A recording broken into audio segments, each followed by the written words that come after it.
18주년 동안 애쓰신 여러분들 고생하셨어요.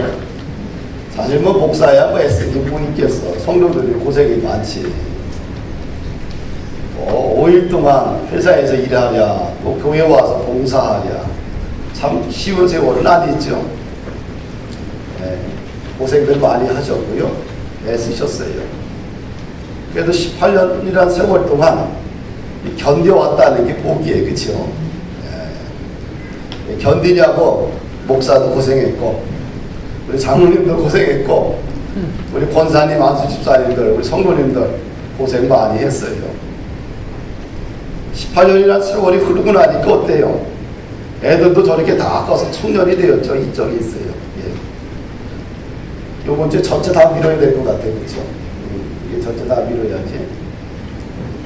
목사님 이쪽에서 해야 되겠고, 예, 여기서.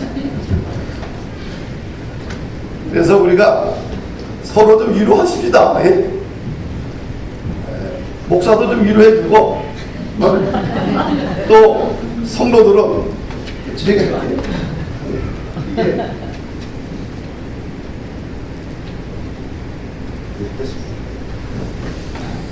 하여튼간 좀 위로받아야 돼. 그쵸?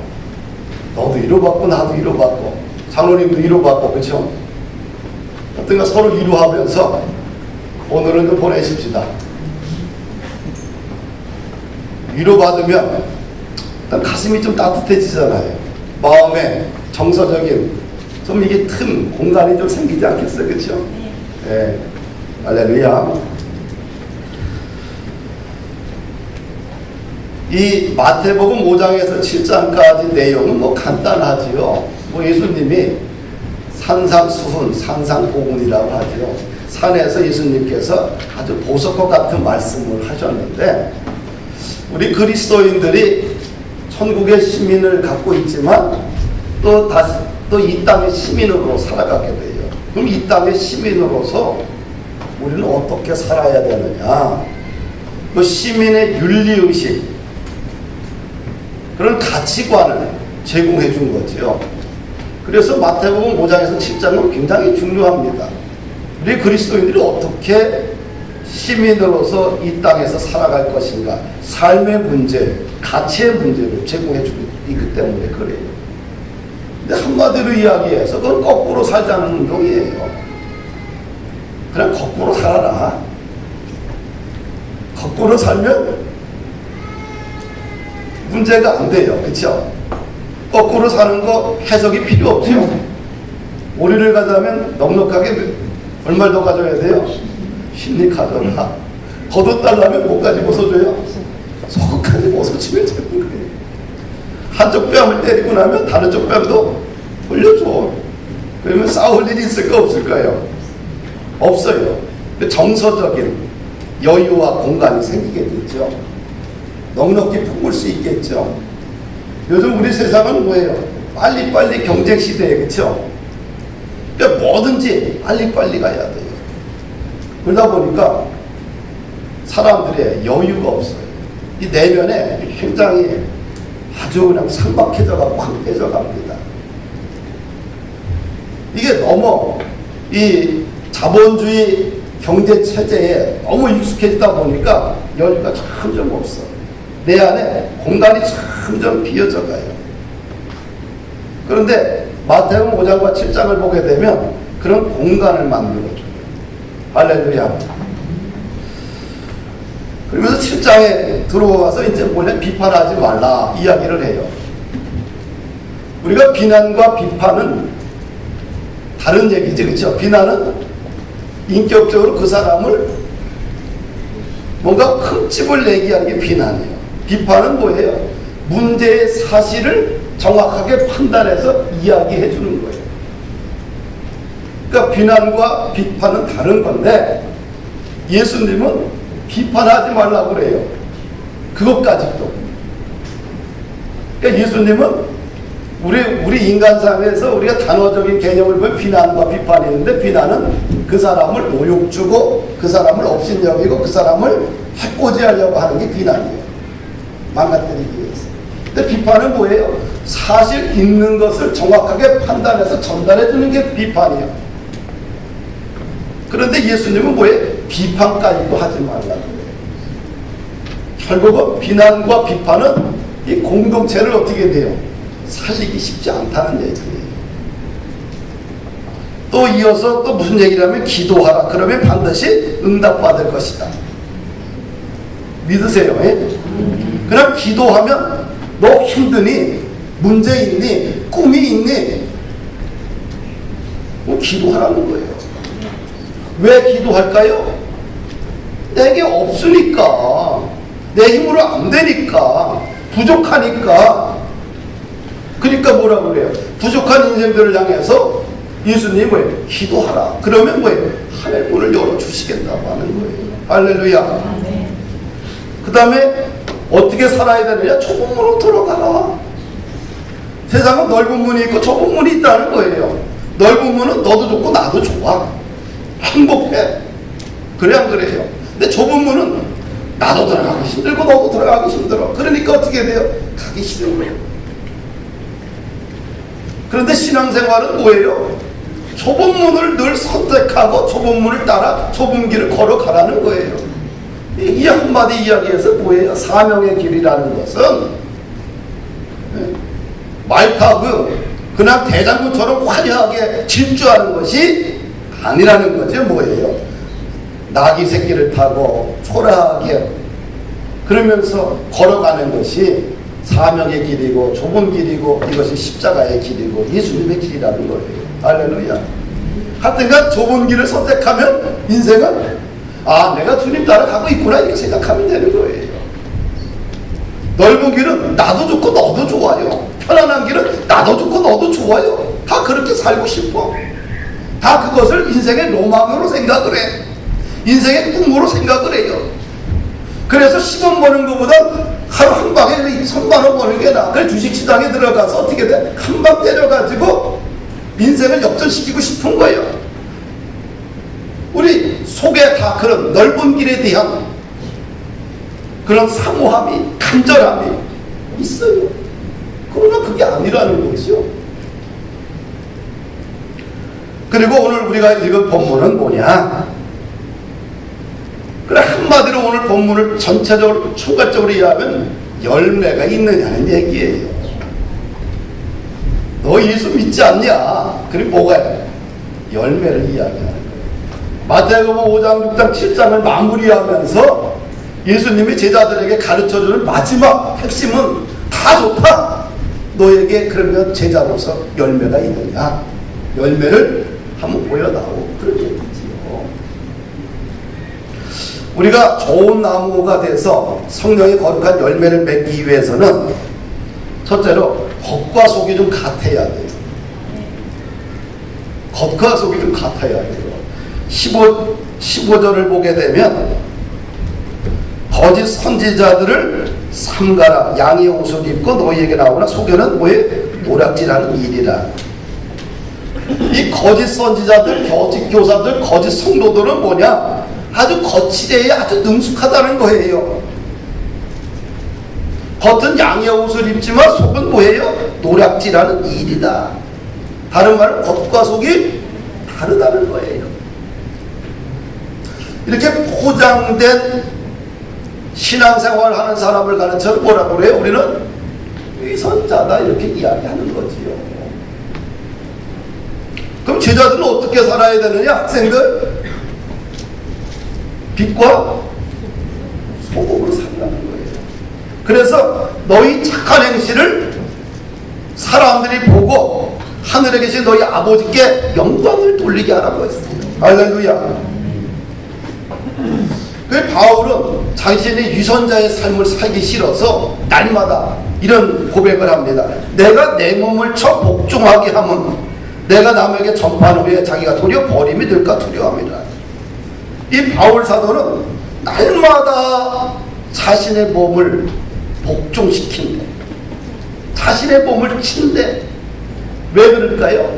혹시 내가 거칠의 위선자로 전락할까봐 두려워서, 그래서 하나님 앞에 버림을 받을까봐 두려워서 날마다 자기 자신을 십자가로 돌아보며 치는 거예요. 할렐루야. 신부는 세마포 옷을 입어야 되겠죠. 신부는 하얀 드레스를 입잖아, 그렇죠? 그래 안 그래요? 하얀 드레스를 입어요. 하얀 드레스를 왜 입을까요? 신부는 정결하다는 것을 상징하는 거죠. 깨끗함을 상징하지요. 우리가 예수 그리스도를 믿는 순간에 뭐가 돼요? 신랑은 예수님이고 우리는 신부인데 믿는 순간에 우리는 약혼식을 하는 거예요. 그러면 약혼식을 하고 했지 진짜 결혼식은 언제 해요? 예수님께서 천사장의 호령나팔 소리와 함께 공중으로 재림할 때 우리는 휴거해서 공중에서 뭐예요? 혼인식이 아니라 결혼식을 하게 돼 있어요. 그러면 지금은 뭐예요? 우리는 예수 믿고 구원받은 사람들 그럼 약혼식을 했어. 아니 결혼식 안 했어. 그럼 신부는 어떻게 신랑을 맞이할 준비를 해야 돼요? 항상 정결한 세마포 옷을 입고 깨끗한 드레스를 입고 신랑을 맞이할 준비를 하고 기다리고 있어야 되는 거예요. 그것이 우리의 신앙생활인 거예요. 근데 신부가 입은 드레스가 냄새가 나고 더럽고 찢어지고 시커매면 드레스가 어때요? 안 이쁜 거예요. 문제 있는 거예요. 신부는 어떻게 돼요? 드레스가 깨끗해야 돼요. 그러면 어떻게 우리가 살아야 되느냐? 우리는 정결한 신부로 살아야 돼요.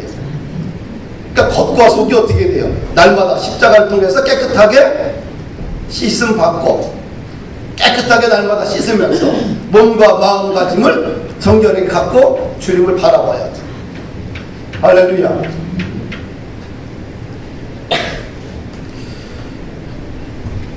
그래서 좋은 나무가 되어서 성령의 열매를 맺기 위해서는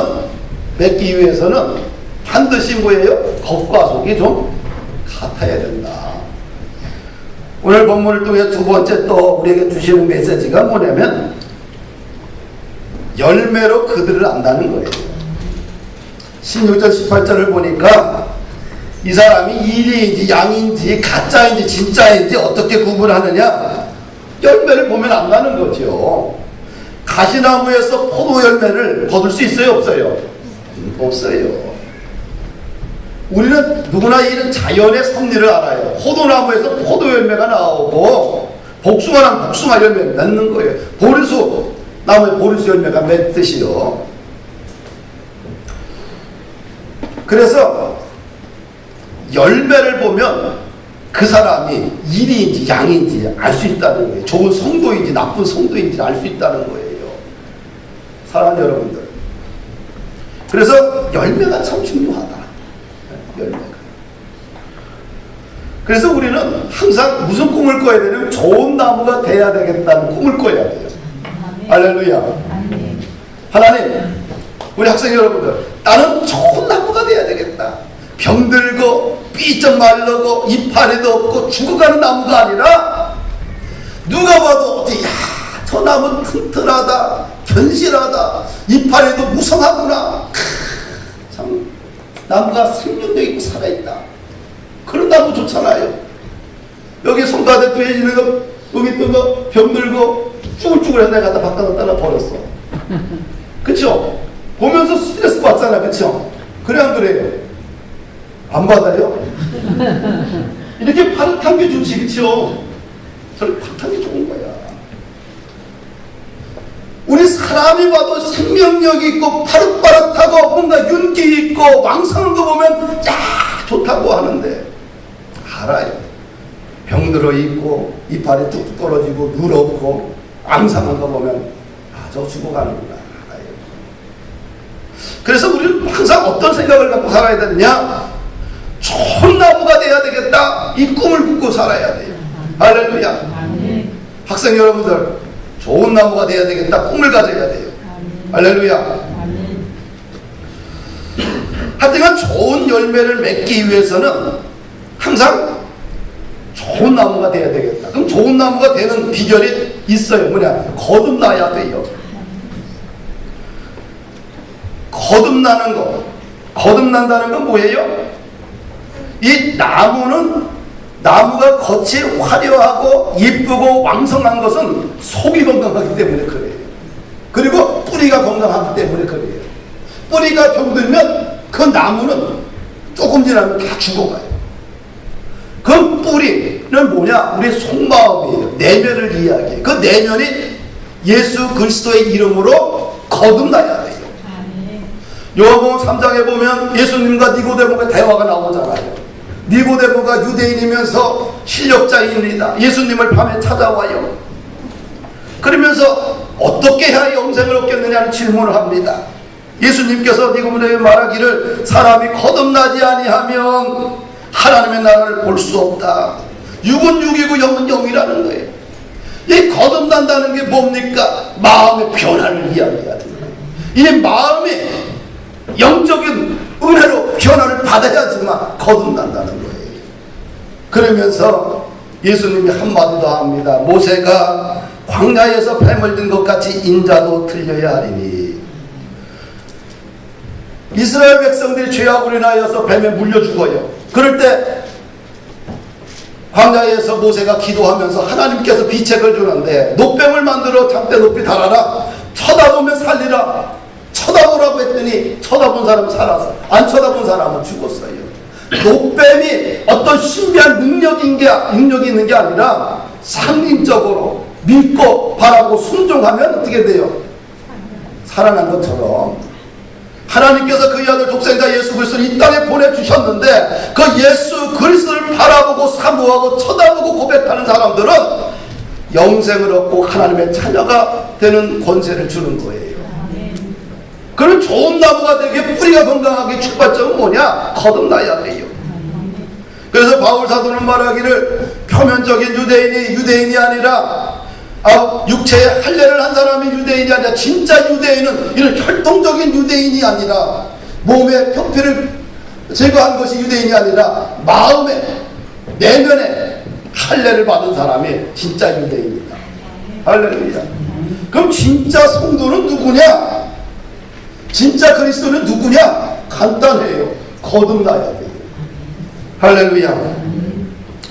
거듭나서 성결의 은혜를 받고 성령 충만한 삶을 유지해야지만 그래야지만 좋은 나무가 되고 성령의 열매들이 주렁주렁 달리게 됩니다. 우리가 좋은 나무가 되기 위해서는 예수님과 친밀한 관계를 계속 유지해야 돼요. 따라합시다. 예수님과 친밀한 관계를 유지하자. 요한복음 15장 1절에서 5절을 보게 되면 그 포도나무와 그 다음에 가지의 관계를 이야기해요. 그리고 포도나무는 누구냐? 예수님이고 가지는 제자들이에요. 근데 가지가 포도나무에 붙어 있을 때만 열매를 맺는다는 거예요. 할렐루야. 그럼 가지에서 많은 열매를 맺기 위해서 반드시 가지는 포도나무에 붙어 있어야 돼요. 그래서 성경이 이렇게 얘기합니다. 나는 포도나무요 너희는 가지라. 그가 내 안에 내가 그 안에 거하면 사람이 열매를 많이 맺나니 나를 떠나서는 너희가 아무것도 할 수 없다. 이것이 축복의 원리요. 이것이 인생을 열어가는 형통의 원리예요. 할렐루야. 내 인생에 어떤 어려움과 쓰라림이 있다 할지라도 가지는 포도나무에 꽉 붙어 있어야 돼. 그래야지만 가지가 어떻게 돼요? 물을 공급받고 그리고 열매를 맺을 수가 있는 거예요. 할렐루야. 그리고 좋은 나무가 되기 위해서는 반드시 뭐냐면 신앙의 좋은 사람들을 모델로 정하고 그들을 따라가려고 해야 돼요. 우리 학생들 지난주에는 예배를 잘 드려서 얼마나 기뻤는지 몰라요. 이번 주도 잘 드리고 있는데 인생을 살기 위해서는 자신의 목표를 이루기 위해서는 뭔가 신앙의 위대한 인물, 내가 존경하고자 하는 위대한 인물을 목표를 두고 그 사람을 연구하고 그 사람의 책을 읽고 그 사람의 삶의 모습을 따라가려고 해요. 그러면 자신도 모르게 성장할 수가 있어요. 성경에는 많은 모델이 있어요. 이 땅에도 훌륭한 모델이 참 많습니다. 우리가 다윗이 왜 이렇게 성공을 거둔 효통한 인물이 되었느냐? 다윗이 어디를 가든지 여호와께서 이기게 하셨어요. 왜 그랬을까요? 어디를 가든지 간에 흑암의 권세안에 있다 할지라도 그 속에서도 하나님이 다윗을 끄집어내고 열매 맺는 인생을, 승리하는 인생을 만들어줬어요. 왜? 그가 하나님을 날마다 사모했기 때문에. 할렐루야. 우리가 성경에 보면 요셉의 인생을 보잖아요. 얼마나 드라마틱하고요. 얼마나 귀한 인생이에요. 형들로 인하여서 미움을 사서 노예로 팔려갑니다. 그런데 노예로 팔려가지만 그가 그 팔려간 그 집에서 승승장구해요. 그가 하는 모든 일이 다 잘 되는 거예요. 주인이 보니까 하나님이 그와 함께함으로 형통하게 하는구나. 할렐루야. 감옥에서도 보니까 여호와께서 그와 함께함으로 그가 형통하게 되고요. 그 인생은 뭐예요? 왜 그렇게 열매 맺었느냐? 노예로 팔려가서도 열매를 맺고 감옥에 들어가서도 열매를 맺었느냐? 왜 그랬을까요? 그가 하나님과 깊은 관계를 유지하고 있었기 때문에 그래요. 그래서 요셉의 인생을 한마디로 이야기하는데요. 요셉은 섬겼던 심겨진 나무라 그 나무가 가지를 담을 넘어버려요. 샘은 뭐예요? 나무가 샘에 곁에 붙였다는 것은 뭐예요? 샘은 물이잖아요. 사막에 있는데 물 옆에 나무가 있어 봐요. 나무가 왕성하게 자라죠. 이 말은 뭐냐면 여호와 하나님께 깊이 뿌리를 내려서 그가 왕성하게 성장하고 번성하는 요셉의 인생을 이야기하고 있는 거지요. 결국은 뭡니까? 하나님과 깊은 관계를 맺고 살아가야 돼요. 할렐루야. 그래서 좋은 나무가 돼야 되겠다는 꿈을 꿔야 됩니다. 교회도 반드시 이 범포는 교회도 좋은 나무가 되자.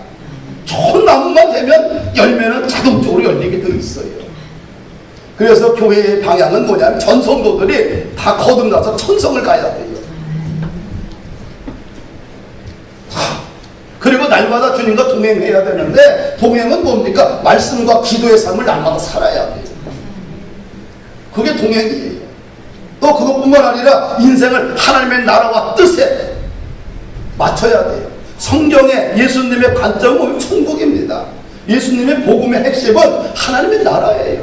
하나님의 나라가 너의 가슴 속에 들어가고 하나님의 나라가 너의 가정 속에 임하고 하나님의 나라가 너의 교회 속에 너의 일터 속에 이 민족 속에 열방 속에 임하게 되면 하나님의 통치가 실현되게 되고 그 속에서 진정한 사회복지가 일어나는 거예요. 할렐루야. 그래서 반드시 우리는 교회는 전도와 선교에 대한 거룩한 꿈을 꿔야 된다. 할렐루야. 그러면 이렇게 나무도 좋지 않고 열매도 형편없으면 그런 사람들의 인생은 어떻게 됐느냐? 18절 19절 20절 함께 읽습니다. 시작. 같이 시작.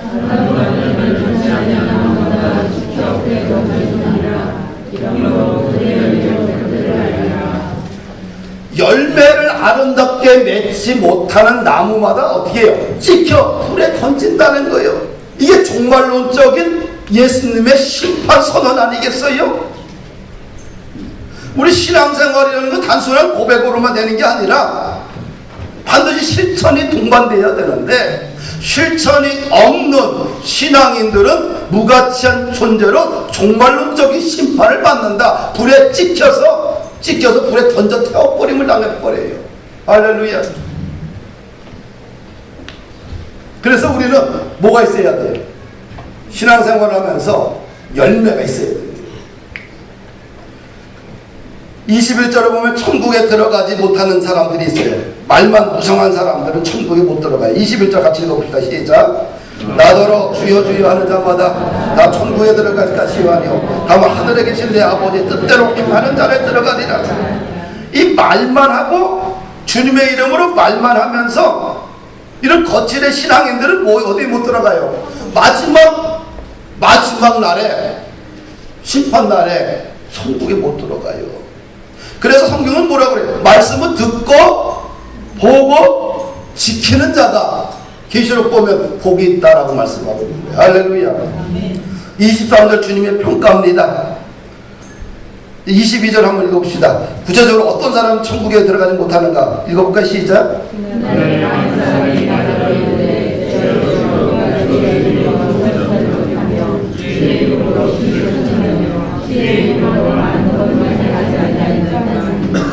주의 이름을 선지자 노릇도 하고 주의 이름을 귀신도 쫓고 주의 이름으로 많은 권능도 행했는데 이들이 아무도 천국에 못 들어가요. 왜? 말씀을 안 지키고 살아서 그래요. 하나님의 말씀을 지키지 않고 말만 했기 때문에, 자기 욕심만 취했기 때문에 그래요. 그래서 23절 주님의 평가입니다. 그때에 내가 그들에게 밝히 말하되 내가 너희를 도무지 알지 못하니 불법을 행하는 자들아 내게서 떠나가라. 하여튼간 평생 교회에 머물면서 살다가도 마지막 날 주님으로부터 이런 평가를 받을 수 있다. 누구도 목사들도 받을 수 있고요, 장로님들도 받을 수 있고, 권사님도 받을 수 있고, 성도들 다 받을 수 있는 거예요.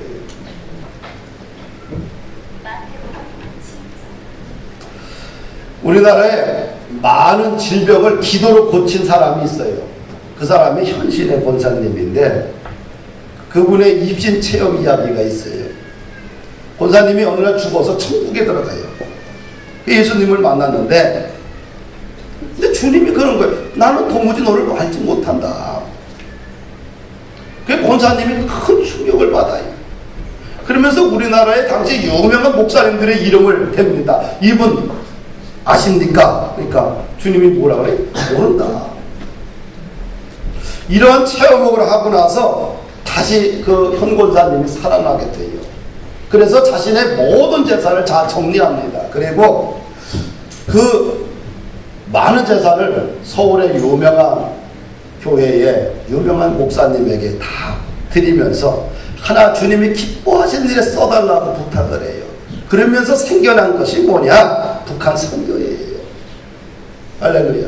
그분이 천국에 가서 하나님을 만나보고 충격을 받고서 자신의 전부를 들여서 만든 것이 북한 선교예요. 그 북한 선교회가 시작을 했고 그걸 통해서 북녘 땅에 많은 사람들에게 먹이고 입히는 일들을 했어요.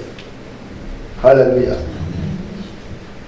그래서 현 권사님이 주님께 물었어요. 왜 나를 모른다고 하십니까? 라고 물었더니 주님이 너는 하나님의 능력으로 장사만 했을 뿐이다. 주님께 영광 돌리지 않았기 때문에 너는 주님의 일을 하지 않은 것이다. 할렐루야. 우리 인생은 뭡니까? 입으로만 하면 안 돼요. 우리의 모든 것을 땀을 들이고 수고를 들이고 열정을 들이고 재물을 들이고 재능을 다 들이고 나서 그래도 주님께 영광 돌리는 인생을 살아야 된다. 24절 이하를 보게 되면 이 말씀을 확증하기 위해서 지혜로운 사람과 어리석은 사람을 비우는 이야기를 해요. 누가 지혜로운 사람이냐? 말씀을 잘 듣고 실천하는 사람이 지혜로운 사람이다. 그런 사람은 반석 위에 집을 지은 사람이다. 반석 위에 집을 짓게 되면 비가 오고 창수가 내리고 홍수가 내려도 어떻게 돼요? 집이 견고하겠습니다. 그러나 누가 어리석은 사람이냐? 말씀을 듣고 실천하지 않는 사람은 집을 모래 위에 세운 사람이다. 모래 위에 세운 어리석은 사람의 집은 한순간에 무너지는 것을 봅니다. 사랑하는 성도 여러분들, 말씀을 마칩니다. 18년 동안 여러분들 고생 많이 했어요. 진짜 많이 했어요. 목사도 고생했고요. 여러분들도 고생 많이 했어요. 사실은 목사는 일이기 때문에 하지. 여러분들 어떻게 돼요? 가정생활하고 또 회사에서 또 일을 하고 또 교회까지 쉬지도 못하고 교회까지 와서 해야 되니 참 쉬운 일은 아니에요. 그걸 끝나요? 헌금도 드려야죠. 또 봉사도 해야죠. 주일도 잘 지켜야죠. 그거 잘못하면은 왜 그러냐고 눈총도 받죠. 참 목사보다 평신도 하기가 참 더 힘들어요. 내가 봤을 때. 고생들 많이 하셨어요. 그러나 이 땅에서는 우리가 사람들 인정을 못 받을 수는 있겠지만 하나님은 인정하십니다. 네. 여러분들의 수고, 애씀, 또 여러분들의 노력, 또 여러분들의 기도, 또 여러분들의 하나님을 향한 드림, 모든 것들을 하나님은 기억하신다. 천국에 갔더니 목사들은 별로 없고 그렇대요. 그 얘기 들을 때마다 기분 나쁜데 하여튼간 우리 탈락하지 마십시다. 그냥 이 땅에서도 성실하게 예수님의 제자로 살고 천국에 다 들어가야 되지 않겠어요? 같이 신앙생활하다 가봤더니 어떤 사람이 지옥 가 있어봐요. 안 되잖아요. 인생은 영원한 게 아니에요. 항상 하루하루가 뭐예요? 그냥 종말의 시간을 살아가는 거예요. 그날이 여러분들의 인생 가운데 오늘이 종말일 수도 있어요. 내게도 그렇고, 그렇죠? 10년 후에 50년 후에 종말이 아니라 종말의 시간은 누가 갖고 하나님만이 갖고 계신 거예요. 그래서 순간순간 우리가 말씀 붙들고 믿음으로 사십시다. 때로는 살다 보면 힘들고 어려울 때 많잖아요. 그럴 때마다 여러분들 믿음으로 은혜를 이겨나가야 돼요. 우리같이 이제 50대 중반 되면 찾아오는 것들이 있어요. 괜히 짜증나고 화나고 그러고 나와. 그치? 우리 이 또래들이 좀 많은 것 같아요. 우리 교회에. 그래 안 그래요? 피해 다닙시다 우리가. 나도 비슷한 시기에 찾아온 것 같아요. 옛날엔 잘 참았는데 요즘은 참는 게 잘 안 돼요. 딱 보면 문제가 탁탁 보여가지고 그냥 잘 믿음으로 기도하면서 잘 넘겨가십시다. 그래서 정말 복음이 흘러가는 교회, 은혜가 흘러가는 교회, 그리고 교회 오면은 성도들이 좀 위로도 좀 받고 좀 힘도 얻고 그래야지만 세상 나가서 승리하지 않겠어요? 또 우리 자녀들 정말 꿈을 가지고 믿음으로 키워야 돼요. 이제는 수천 명, 수만 명이 모이는 시대가 아니에요. 지금 있는 자녀들 하나하나가 느헤미야처럼 키워야 되고요. 다니엘처럼 키워야 되고요. 에스더처럼 키워야 되고요. 에스겔처럼 키워야 되고요. 바울처럼 키워야 돼요. 한 명 한 명 한 명이 이제는 믿음의 사람을 키워야 나가야 됩니다. 그러면 어느 시기에 그 한 사람을 통해서 교회의 역사, 민족의 역사가 달라지게 돼 있어요. 그래서 사랑하는 우리 성도 여러분들 좋은 나무가 돼서 성령의 열매를 주렁주렁 맺는 축복의 교회가 되기를 주의 이름으로 부탁을 드립니다.